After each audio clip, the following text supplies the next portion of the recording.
क्या टॉपिक, आज हम पढ़ेंगे क्या, nutrition in being, human being, यानी जो डाइजेशन होता है, एसिमिलेशन होता है, वो कैसे होता है, किस प्रकार होता है, आज हम आप सभी को बताएंगे कि जब हम भोजन खाते हैं उसके साथ क्या होता है। देखिए ये जो बच्चों का होता है ना, बच्चों का जिज्ञासा होता है कि अगर हम भोजन खा रहे हैं तो वो क्या हो रहा है, उसके साथ क्या क्या होता है, कैसे हमारे बॉडी में एनर्जी मिलता है कि जैसे हम चल पाते हैं। तो दोस्तों आज हम आप सभी को ये बताएंगे। तो चलिए पहले हम क्या करेंगे, देखिए हमका है न्यूट्रिशन इन ह्यूमन बीइंग। तो सबसे पहले हम क्या जानेंगे कि न्यूट्रिशन क्या होता है। न्यूट्रिशन वो होता है कि जो भी हम चीज खाए उससे हमको एनर्जी मिला, उसको हम यूटिलाइज करें अपने बॉडी में, उसको हम क्या कहते हैं, न्यूट्रिशन कहते हैं। चलिए न्यूट्रिशन हो गया। अब हम देखेंगे कि हम जो भोजन करते हैं तो वो हमारे शरीर में कहाँ से कहाँ जाता है, किस प्रकार उसमें क्या होता है क्या नहीं होता है। चलिए यहाँ पर सब क्लियर हो जाएगा। तो सबसे पहले जो हम जो भोजन करते हैं वो कहाँ जाता है, हमारे माउथ में जाता है, उसको हम क्या कहते हैं, इजेशन कहते हैं। जो हम भोजन मुंह में जब डालते हैं तो उसको उस प्रोसेस के क्या कहते हैं, इजेशन कहते हैं। तो देखिए जब हम अपने माउथ में भोजन डालेंगे तब देखिए हमारे माउथ में जो होता है तीन पेयर का सेलाइवरी ग्लैंड होता है। सेलाइवरी ग्लैंड क्या करता है, एक ठो एमाइलेज निकालता है। एमाइलेज वो क्या करता है, एमाइलेज जो हमारे भोजन में कार्बोहाइड्रेट होते हैं, जो स्टार्च होते हैं, उसको क्या 30% यानी 30% उसको कार्बोहाइड्रेट में बदल देता है। उसको थोड़ा माने क्या करता है, थोड़ा उसको पचाने में मदद करता है सैलिवा। इसमें से माउथ से हमारा क्या निकलता है, सैलिवा। तो चलिए अब हमारा जो भोजन हो गया वो अब यहाँ से माउथ से कहाँ आएगा, ओसोफेगस। इसको हम क्या नाम देंगे, ओसोफेगस। दोस्तों देखिए ये पूरा जो हमारा है वो एलिमेंट्री कैनल है। एक नंबर में जो है वो पूरा क्या है, एलिमेंट्री कैनल है। अब देखिए 2 नंबर में हम यहाँ पर टिक करते जा रहे हैं। 2 नंबर में क्या है, इसको हम कहेंगे ओसोफेगस, यानी हमारा भोजन जो होता है कहाँ आता है, माउथ से आता है सीधे ओसोफेगस। देखिए एक बात याद कर लीजिएगा कि ओसोफेगस में कोई एंजाइम, कोई हार्मोन, कोई कुछ भी चीज रिलीज नहीं होता है, वो भोजन पर कोई असर नहीं करता है।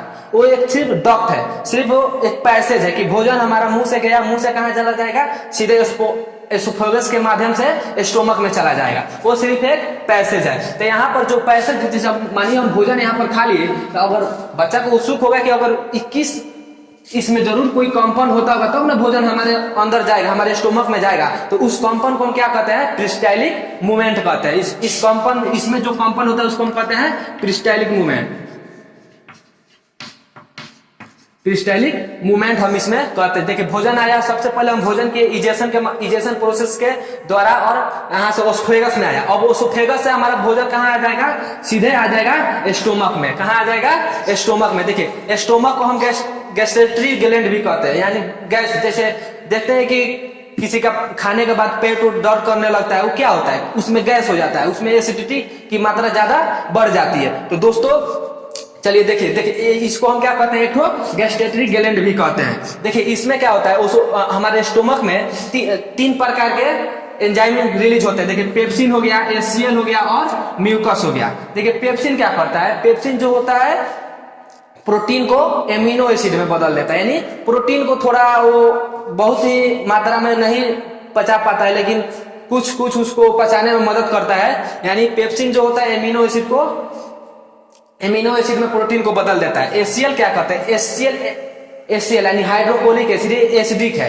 एचसीएल क्या करता है, जब भोजन में एचसीएल मिलेगा तो वो क्या करता है, बैक्टीरिया को वहां पर।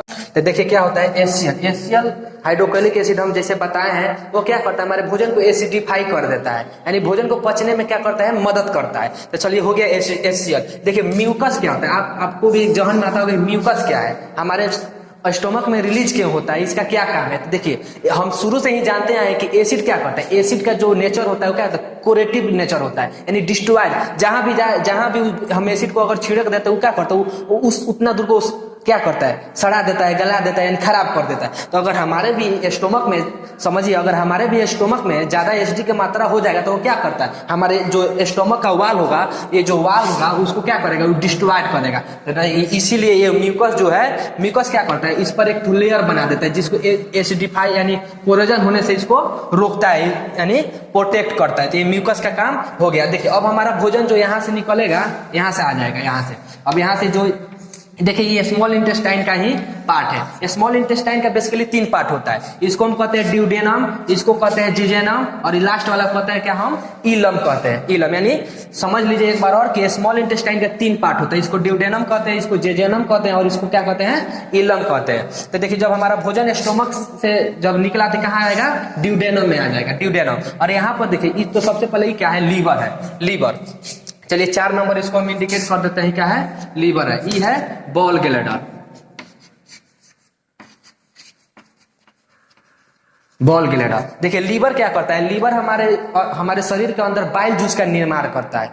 बस लीवर का क्या काम का होता है, इंजाइम को तैयार करता है। लेकिन बॉल ग्लैडर क्या करता है, बॉल ग्लैडर सिर्फ इसका काम है स्टोर करना। लेकिन अगर यहाँ से एक डक्ट होता है, यहाँ से हमारा बाइल जूस क्या होता है, बाइल जूस हमारे ड्यूडेनम के साथ मिलकर कहाँ आता है, सीधे स्मॉल इंटेस्टाइन में आता है। अगर समझ लिया अगर हमारे बॉडी में जो बॉल ग्लैडर नहीं रहे तो भी कोई प्रभाव नहीं पड़ता है। ये सिर्फ क्या करता है, उसको स्टोर करने का काम करता है कि जब हम कुछ खाए उस समय छिड़क दिया, उस समय वो एक्टिव हो जाता है। अगर यही नहीं रहेगा तो हमको क्या करना पड़ेगा, हमको हमेशा एक टाइम पर खाना पड़ेगा, क्योंकि हमारा जो लीवर होता है वो क्या होता है, सुचारू रूप से एक समय पर अपना एंजाइम रिलीज करने लगता है। तो चलिए अब यहाँ पर क्या होता है, हमारा बाइल जूस होता है। देखिए बाइल जूस के बारे में हम आगे बताएंगे, यहाँ पर स्मॉल इंटेस्टाइन में हम बाइल जूस के बारे में बताएंगे। अब देखिए दोस्तों, अब हमारा जो ड्यूडेनम से आएगा तो यहाँ पर क्या है, ये पेनक्रियाज है। कौन नंबर पर पेनक्रियाज है, 5 नंबर पर। इसको हम इंडिकेट कर देते हैं 5 नंबर, पेनक्रियाज। देखिए पेनक्रियाज एक ऐसा ग्लैंड है जो दोनों एंजाइम और हार्मोन दोनों छोड़ता है। देखिए हार्मोन में क्या छोड़ता है वो,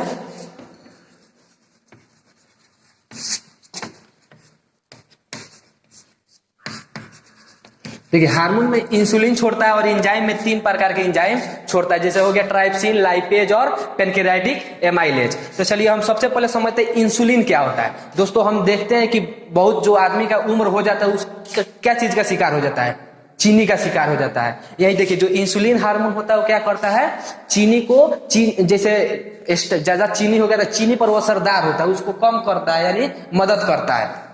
तो दोस्तों देखिए इंसुलिन अगर हमारे शरीर में खत्म हो जाता है, यानी जो गले हार्मोन कम निकलने लगता है तो क्या होता है, हमारे शरीर में चीनी की मात्रा ज्यादा बढ़ जाती है और आदमी डायबिटीज का शिकार हो जाता है। देखिए जो डायबिटीज का जो आदमी होता है, जो पर्सन होता है, वो क्या चीज का इंजेक्शन लेता है, इंसुलिन इंजेक्शन लेता है।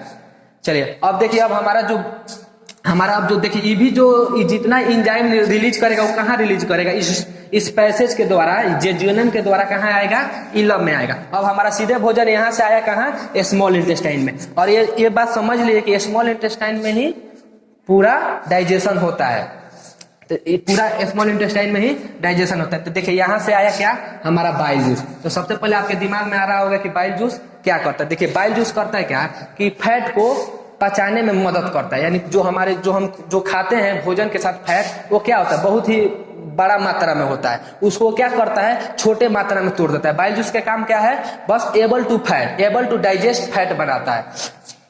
तब उसके बाद क्या होता है, अब देखिए अब इसके बाद जो हमारा इसमें से जो एंजाइम रिलीज हुआ ट्राइप्सिन क्या करता है दोस्तों, ट्राइप्सिन करता है यहाँ पर स्मॉल इंटेस्टाइन में, जो यहाँ पर प्रोटीन बचा होता है उसको एमिनो एसिड यानी पूरा स्मॉल यूनिट में तोड़ देता है, प्रोटीन को स्मॉल यूनिट में तोड़ देता है एमिनो एसिड में। देखिए और यहाँ पर लाइपेज यानी पेनक्रिया से जो लाइपेज निकल कर आया कहाँ, स्मॉल इंटेस्टाइन में, तो ये लाइपेज क्या करता है, वही जो बाइल जूस क्या फैट को पचने योग्य बनाया था, तो फैट को क्या अब लाइपेज एंजाइम फैट को पूरा पचा देगा।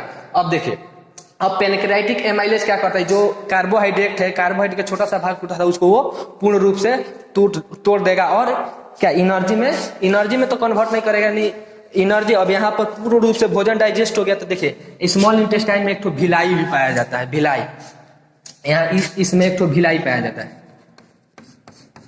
भिलाई का क्या होता है, एक ठो फिंगर लाइक प्रोजेक्शन होता है, यानी फॉल्स यानी फिंगर लाइक होता है। क्या करता है, ज्यादा एब्जॉर्प्शन का काम करता है, जो भी पूर्ण रूप से जो भोजन पच जाता है उसको एब्जॉर्ब कर पूरे सेल के अंदर पहुंचाता है और वहां पर एसिमिलेशन होकर वहां पर एनर्जी में कन्वर्ट हो जाता है। अब हो गया।